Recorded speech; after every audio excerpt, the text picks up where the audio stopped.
Hello and good day everyone, my name is Ron and this is the presentation for the starch industry. To start off, I would like to introduce to you my team members who made this presentation possible. And regarding the past presentations about wood and phosphorus, our team grew a bit. And they are the following. Razon Gerald for the definition and history, Malinis Patrick for the companies and processes, Kimura Yumi for the roles, products, and statistics, Magdaluyo Gab for the machineries and flowcharts, Paclibar Arnil who created the PowerPoint, and yours truly, Dayap who will be presenting the PowerPoint to you all.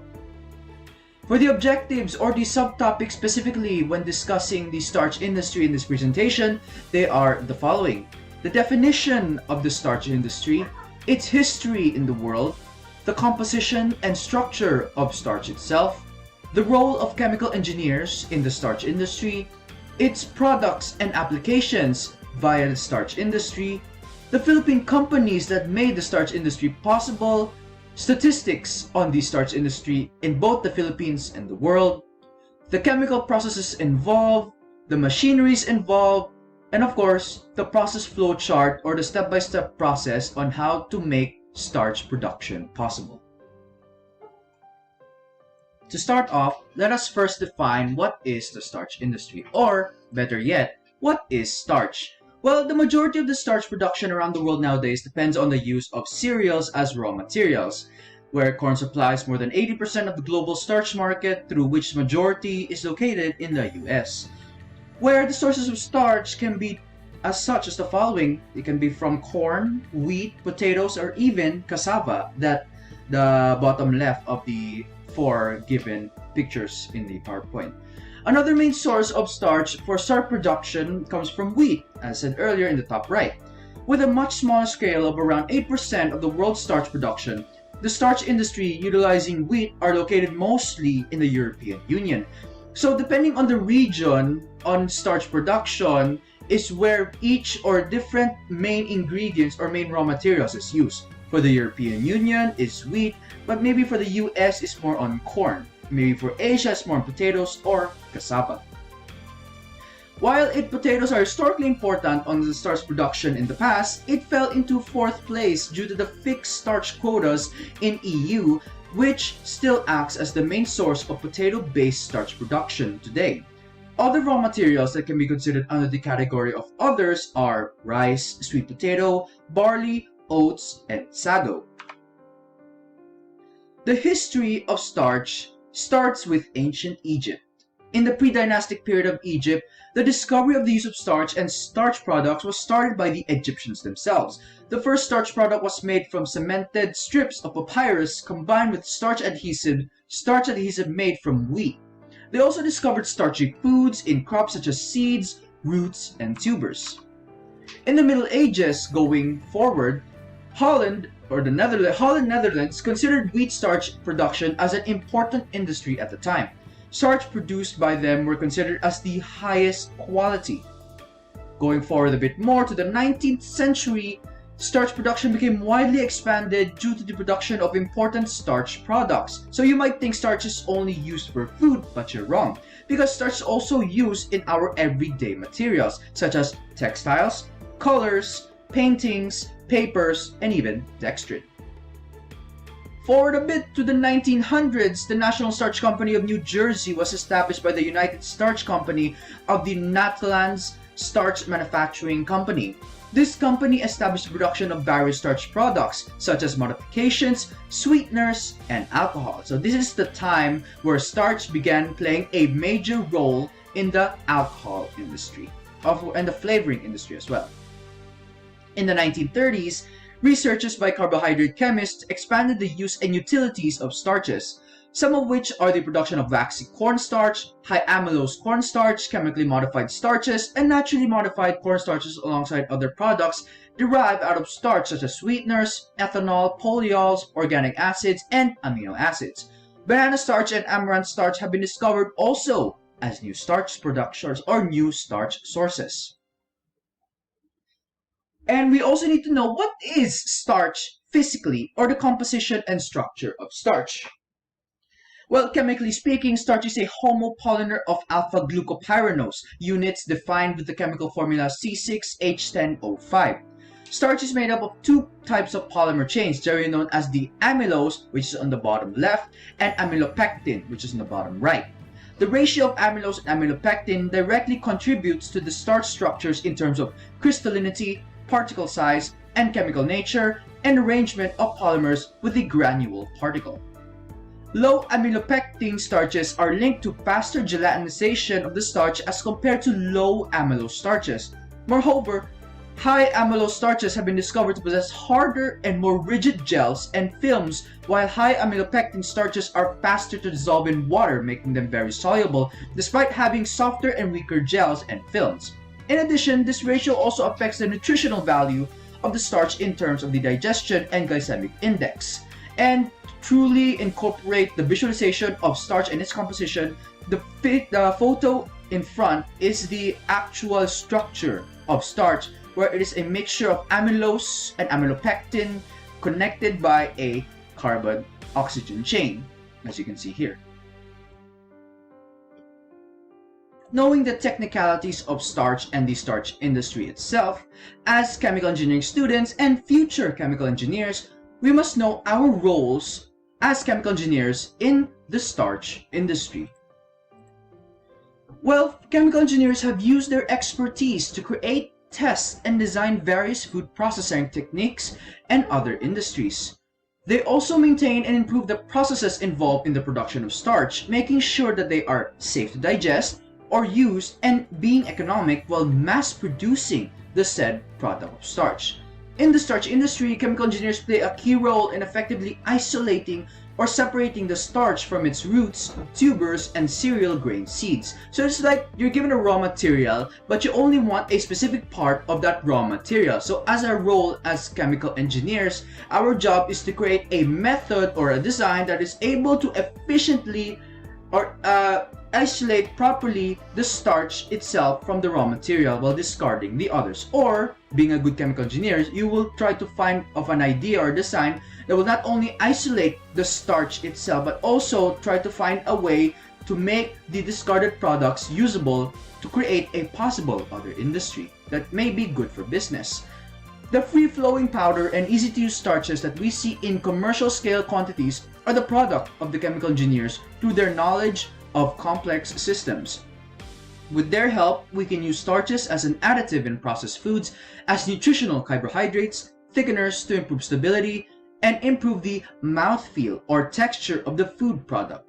Starch is also applied in different industries like paper and cosmetics. This time, we will now discuss what are the different products and applications starch can actually provide for us in the industry today. Well, an overview is that starch is known to be incorporated with food processing. That's why when you hear the word starch, you immediately think of bread, of baked goods, and as long as food. So when you think of starch, you think of food as the first thing. But it can also be used for medicinal pharmaceuticals, ceramics, paper, and cosmetics. The common use of starch is the first generation products, which consist of glucose syrups, isoglucose, and dextrose. These are applied to ice cream, soft drinks, etc. That's the first generation. Of course, it's just food. But the second generation products, those are fermented products such as caramel and xylitol, which we commonly see being applied to puddings, alcoholic beverages, and confectionaries. Again, food. So, as always, starch is linked to food. That's why in foods and beverages, the starch acts as a thickening ingredient to retain the moisture of the said food, stabilizes ingredients, and replace fats and prevent separation. So as you can see in the image in front of you, starchy foods can be found in bread, cereals, pasta, rice, potatoes, beans, and chestnuts. But enough about food.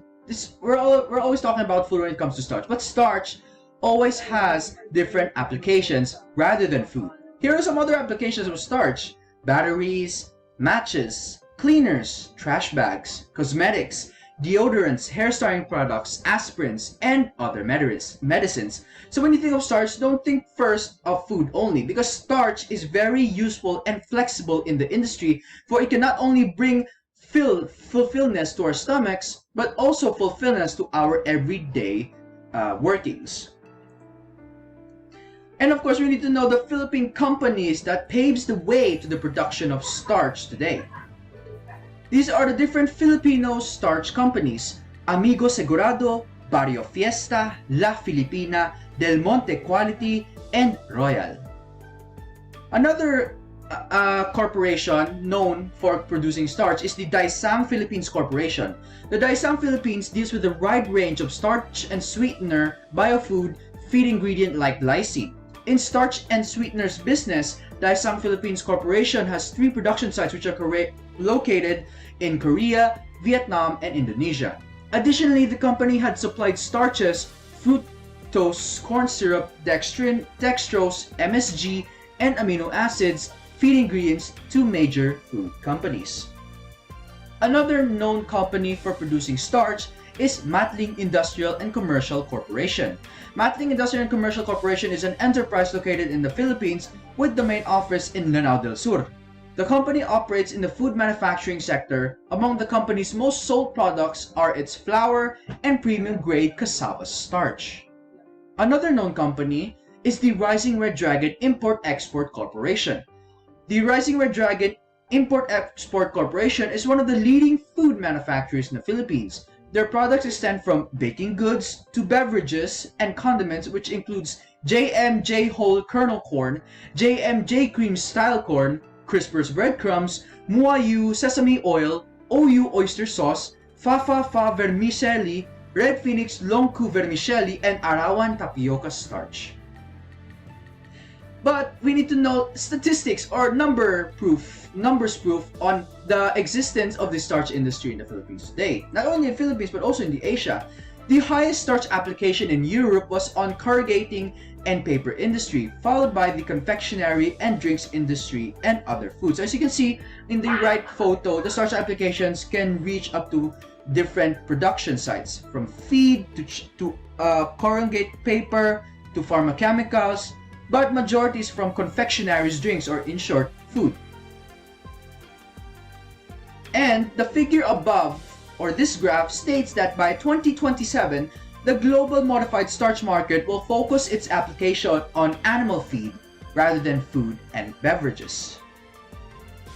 Cassava, which is one of the raw products that we can gain starch from, which remember in the bottom left, cassava is the most common source of starch used in Asian countries. And according to the Food and Agricultural Organization of the United Nations, farmers produce about 10 tons of cassava per hectare. But it can also reach 40 tons depending on the demand. The top 10 cassava producing countries are Nigeria, Brazil, Thailand, Indonesia, Congo, Ghana, Tanzania, India, Mozambique, and Angola, while the Philippines was ranked 20th in 2004 in the major cassava producing countries, and a graph proof is shown on the right side. At this part, we will discuss the different chemical processes involved in starch production. As starch is naturally produced by plants, its production is anchored on biochemical processes, particularly on photosynthesis. When light energy is converted to sugar, it is thereby used by the plant for things like respiration, growth and reproduction, and some of the sugar is also stored for use later by being converted into starch. Plants make and store temporary supplies of starch in their leaves, which they use during the night when there is no light available for photosynthesis. Many plants, including crop plants like wheat and potatoes, also make starch in their seeds and storage organs, their grains and tubers, which is used for germination and sprouting. And the pictures on the left represents a visual image on how photosynthesis occurs in plants. Cationic starch preparations is a chemical process that is used to prepare starch for the paper and textile industry. Cationic starches are usually prepared under alkaline conditions, and they exhibit higher dispersibility and solubility with better transparency and stability. Cationic starches containing tertiary amino or quaternary ammonium groups are the most important commercial derivatives, and they are mostly used in the textile and paper industry. So the food industry for starch does not use this technique, or this technique, or this chemical processes. This chemical process specifically is only used in the textile and paper industry. Now we will now go to the chemical processes specifically for the food industry itself. In order to know what are these chemical processes for the food industry of starch, we need to know the modification of starch. Most modification of starches are performed through chemical processes. These chemical reactions of starch for the food industry are as follows: hydrolysis, esterification, etherification, oxidation, and cationization are generally exploited in the industry to produce converted or modified starches fit for different purposes in the industry. Let's discuss them one by one, starting with hydrolysis. Hydrolysis is a chemical process that usually employs heating of the starch itself in the presence of water or dilute hydrochloric acid.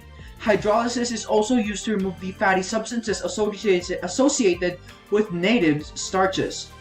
It is also in under acidic condition, usually called roasting, where that results in acid-modified starch. And the treatment of starch with sodium or potassium hydroxide results in alkaline modified starch, where hydrolytic processes have been used in the food industry to produce starch derivatives with better functional properties and processing applications. The next chemical process is condensation and esterification. The condensation of an alcohol and carboxylic acid, usually under acidic condition, to produce an ester and water is called esterification. For starch, the reaction is between the carboxylic acid group of fatty acids, or COCl of fatty acid chlorides, and the alcohol group of the glucose units. Esterification specifically is generally used to introduce more lipophilic groups into the starch molecule, making it more lipophilic. Also, esterification weakens the intermolecular bonding that holds the granules together and hence alter the granule shape and sizes as well as other functional properties of the starch. Etherification, not to be confused with esterification, etherification of starch is usually done by use of epoxide reagents. Like esterification, etherification helps to mostly introduce lipophilic alkyl groups into the starch change, thereby reducing the hydrophilicity and the degree of inter and intramolecular hydrogen bonding within the starch molecule. Another process is oxidation. Starches treated with oxidants fall into two broad classes: oxidized and bleached. Oxidized starches are used when intermediate viscosity and soft gels are desired and where the instability of acid-converted starches is unacceptable. Bleached starch is obtained from oxidation of starch with lower concentrations of oxidizing agents. Bleaching is done to improve the whiteness and or eliminate microbial contamination within the starch molecule itself. Now we know the different governing chemical processes that made starch possible to exist in the world. Now let's discuss different machineries that helps govern the existence of starch mass production in the industry today. So these are the 6 most important machines that is needed for every starch production process plan, and without them there will be no starch production in the first place. They may look intimidating at first, but it's just knowing their names with their specific design and usage, or why their design is like that. The first things first is the cleaners. Widely used in impurities for pre-removal of starch production, it is used to remove dirt, sand, small stones, and other impurities that are attached on the material surface. Of course, we don't want a contaminated product or a dirty final product. That's why we always need cleaners in starch production, because where we gain starch from potatoes, which are actually crops that are underground, which may contain some dirt molecules or soil molecules. And of course, we don't want soil or dirt molecules in our final product. Another is the crusher. Crusher is simply a size reducing unit where it breaks the materials, crush the material into a powdered slurry that helps release starch particles from the cell with high starch dissociation rate. And of course, where we gain starch from, there are very numerous, the raw materials itself are very numerous and sometimes very hard to process in its raw material state. That's why we need to reduce its size via a crusher or a grinder by a small particulate size or in a powdered form. Now we go to our separators. One is the hydrocyclone separator. It is designed to get rid of related substances such as fiber and protein in the starch milk for the starch's washing, concentration, and purification. In short, this separates the solid residue from the liquid slurry of starch, where the liquid slurry is what we need. Then this liquid slurry is then forwarded to the centrifugal separators. The centrifugal separators is widely used in processing of starch to separate the protein and cell liquid out of the slurry with high separating factor. In short, the centrifugal separators is a liquid-liquid separator where the protein and cell fiber liquids, which is incorporated in the liquid slurry, which cannot be removed by any easy physical means, must be undergone to a centrifugal separator that can help separate it easily with high efficiency. This will remove the protein and cell liquid out of the liquid starch slurry by leaving the liquid starch slurry isolated as the final product. Then, the starch washing filter is used for starch dewatering, where the final starch water content of the liquid starch slurry is 38 to 42%. Lastly, we need to remove that water from the liquid starch slurry. That's why we put it into a dryer. This is the last step for starch production. It adopts low temperature drying system, which will prevent starch gelatinization. Final starch water content is about 12 to 14%. In short, since starch is in a slurry composition, by removing temperature very suddenly, it might gelatinize or might form into a gel-like structure. That's why dryers are very important, because we need to be sensitive in manipulating the final outlet temperature, where it adopts low temperature to prevent starch gelatinization, where the final product will still be on a, though viscous, but still on a liquid mixture. Not a gel mixture, but a liquid mixture. We are now at our last part, which is discussing the process flow diagram that helps make the starch production possible. And this is the flowchart itself, where from the raw materials, we would have different products such as the feed, corn oil, gluten, modified, unmodified starch, and dextrins.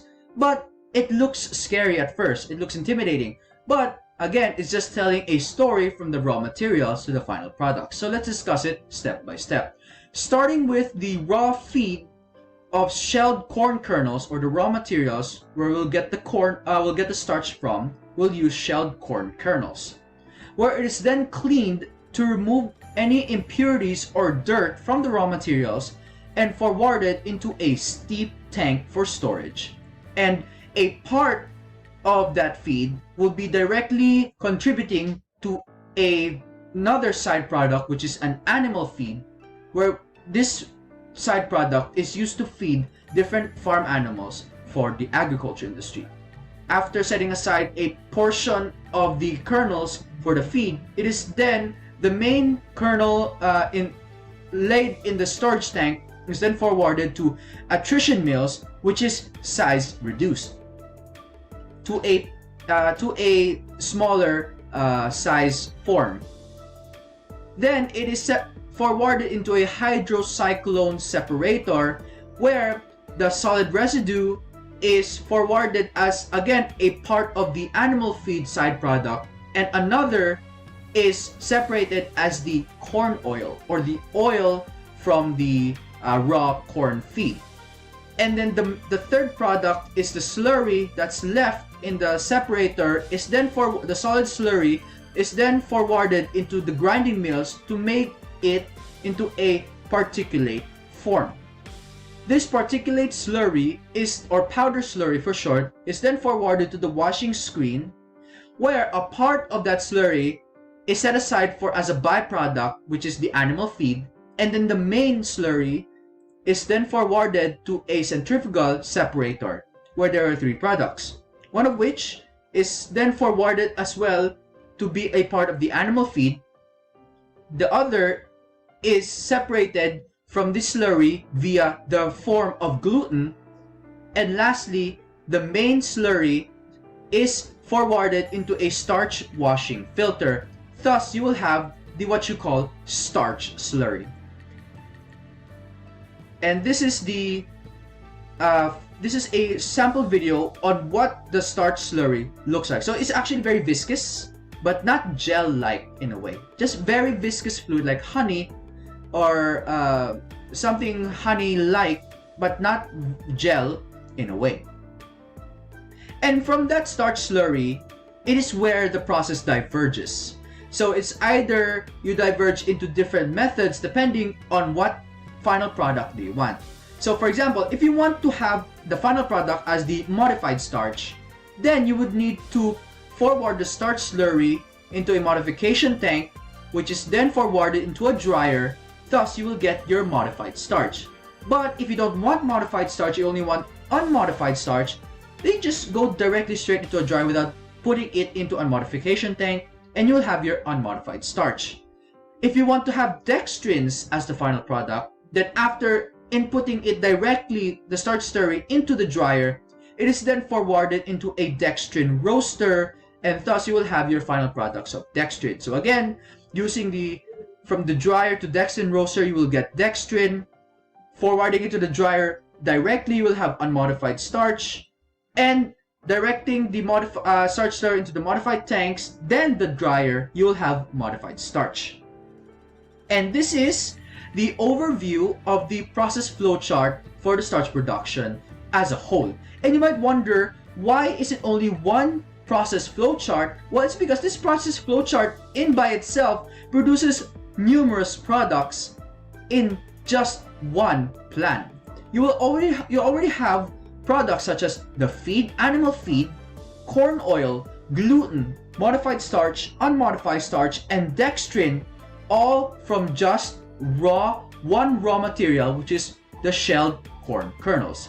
And imagine you can get these many products by just this one process, by only using one ingredient, which is the raw ingredient where we need to isolate the starch from, which can be corn, potatoes, cassava, wheat, so on and so forth. That's why this process flowchart is used as serve as a basis for numerous starch industry companies in the world today, and how they be getting creative with it will yield different products such as paper, or from the products in this basic diagram itself, can different products be born. And these are the sources that made this presentation possible. And again, my name is Ron, the presenter for the starch industry, and I hope that you will all have a wonderful day. Thank you and good day.